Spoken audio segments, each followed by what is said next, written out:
एक बेवा औरत थी, उसका एक बेटा था, वो बेटा नहीं पढ़ना चाह रहा था। तो माँ ने क्या किया, सभी उस बच्चे को भी लेकर के स्कूल में दाखिला करा दिया। कहाँ दाखिला कराया? स्कूल में। और बोला कि मेरा बेटा पढ़ना चाहता है, इसको आप अच्छा से पढ़ाइए। बच्चे 2-4 दिन जब गए, नए नए दोस्त मिले तो अच्छा नहीं लग रहा था। जब उसको नया नया दोस्तों से दोस्ती हो गई तब उसको दिल लगने लगा।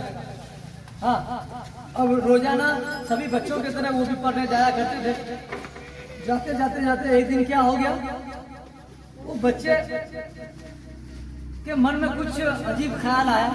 उन्होंने क्या किया, अपने ही दोस्तों का कभी कलम चुरा लेता था, है ना, और अगर दोस्त ढूंढते थे तो उससे बोलता था मैंने तो मजाक में रखा था, ये लो अपना कलम।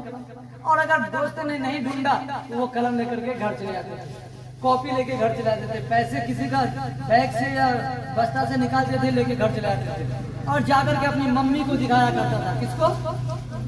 हाँ, और मम्मी उसको डांटने के बजाय खुश होती थी, वाह वाह वाह बहुत अच्छा बेटा बेटा। ठीक है, इस तरह से चलते चलते चलते एक दिन क्या हुआ कि उसकी पढ़ाई से ध्यान हटी और चोरी की तरफ उसका ध्यान बढ़ा। पढ़ाई से ध्यान हटना शुरू हुआ और चोरी की तरफ उसका ध्यान बढ़ने लगा। क्यों बढ़ने लगा? क्योंकि उसको डांटने वाला नहीं मिला। माँ उसकी गलतियों, छोटे छोटे गलतियों पर डांटने के बजाय उन्होंने क्या किया, उसको छूट दिया, हंस करके बात को टाल दी। वही बच्चा क्या किया, पढ़ाई छोड़ करके एक दिन बड़ा चोर बन गया। और अब वो स्कूल में पढ़ाई नहीं कर रहा, अब वो क्या कर रहा है, लोगों के घरों में जाके चोरी करने लगा। तो जानते हैं हम लोग 10 दिन हम चोरी करेंगे तो एक दिन पकड़े जाएंगे। उसी तरह से एक दिन वो बच्चा चोरी करते करते पकड़ा गया। बड़े घर में हाथ मारने के लिए गया था, पकड़ा गया तो पूरे गांव वाले ने खूब जम करके उसका कुटाई कर दिया, बहुत जम करके मार करके बेहोश कर दिया उस बच्चे को। ठीक है, उसके बाद गांव वालों ने मिलकर के पुलिस को इत्तला दी, खबर किया, पुलिस आया। पुलिस आने के बाद उस बच्चे को हाँ अपने अंडर में लिया, अपने कस्टडी में लिया और लेकर के चला गया। कहाँ ले गया? थाना लेकर के जेल में भर्ती कर दिया। फिर उस बच्चे को जो है कोर्ट में पेश किया गया। कहाँ पेश किया गया? कोर्ट में। कोर्ट में जब पेश किया गया तो जितना भी गवाह था, जितना भी सबूत था उसके खिलाफ था, तो गवाह जज साहब ने उसको फैसला सुनाया कि इस मुजरिम को जो है फांसी की सजा दी जाए। किसकी सजा दी जाए? फांसी की सजा दी जाए। तो ये बात सुना, फांसी का समय आया, मुजरिम से पूछा जाता है कि क्या आपकी कोई आखिरी ख्वाहिश है?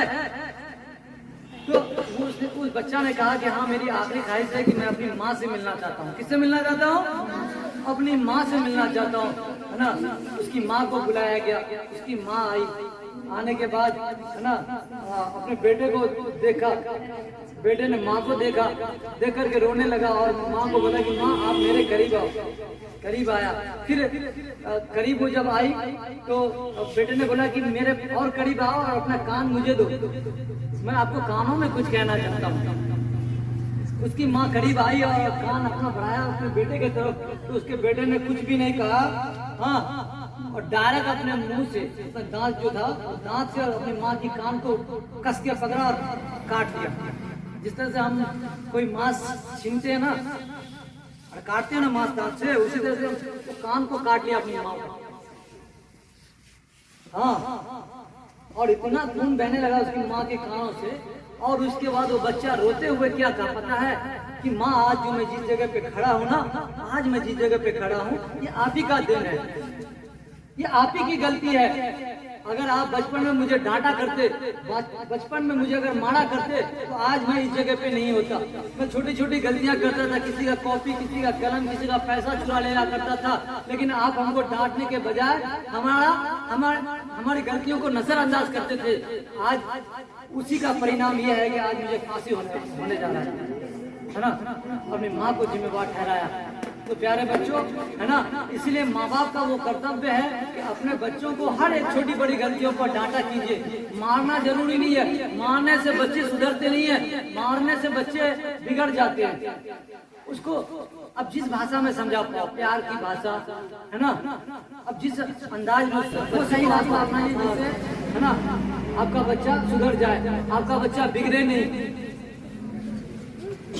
तो हमको इससे क्या सीख मिलता है कि हमें किसी की भी कॉपी कलम पैसे वगैरह नहीं चुराना चाहिए, बिना पूछे किसी का सामान को हाथ नहीं लगाना चाहिए। बात समझ आ रही ना? किसी भी बच्चे का किताब अगर लेंगे तो उसको हम एक बार पूछ लेंगे। क्या पूछ लेंगे? कि मैं आपका एक किताब ले सकता हूँ कुछ देर के लिए, आपका कलम ले सकता हूँ कुछ देर के लिए, है ना? अगर आप पूछ करके लेंगे तो है ना आपकी इज्जत उस बच्चे के नजर में बढ़ जाएगा और आपका काम भी हो जाएगा। और बिना पूछे आप अगर ले लेते हैं तो आपको मन ही मन वो चोर समझेगा। क्या समझेगा? चोर समझेगा। बोलेगा बिना पूछे हमारा किताब दिया, लगता है चोरी करने का इसका इरादा था। बात समझ आ रही है ना? तो इसीलिए चाहे कोई भी सामान हम ले, बच्चों के पूछ के ले। जिसका किताब ले रहे हैं उसको पूछ ले, जिसका कॉपी ले रहे हैं उसको पूछ ले।